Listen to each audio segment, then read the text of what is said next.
อข้าไปเห็นจนเกือบจะหลั่งน้ำตา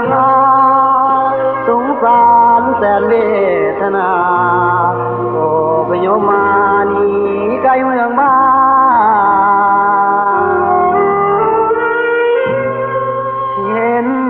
ใจสาวพยมลงย้อนมีศัตรูหายจึงภายนี้พระถิ่นสถาน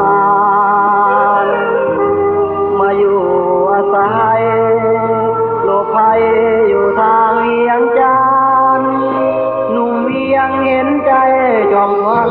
จึงห้องเพลงครวญด้วยหัวใจเศร้า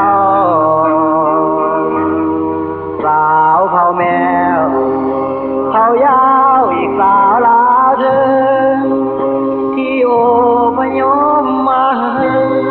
คงคนึงคิดถึงบ้านเก่ามาอยู่อย่างพี่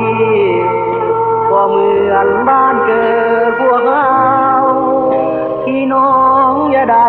งอยเหงาอย่าโศกเศร้าเสียใจ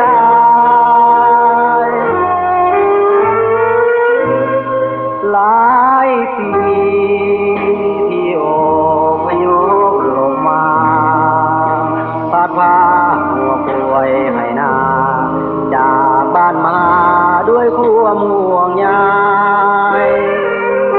บ้านป่าแดนเขา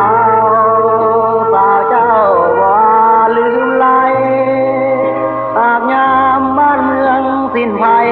คงได้คืนไปถิ่นฐานบ้านเจ้า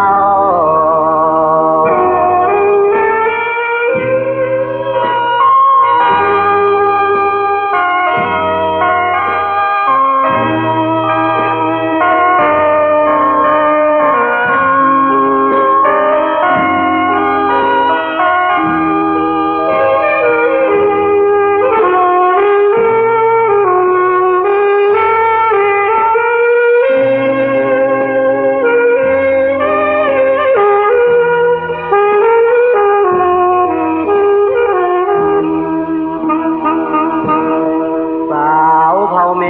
วเผายาวอีกสาวลาวถึงที่โอพยพมาคงคนึงคิดถึงบ้านเก่ามาอยู่เวียงพี่ก็เหมือนบ้านเกิดพวกเราพี่น้องอย่าได้งอยเหงาอย่าโศกเศร้า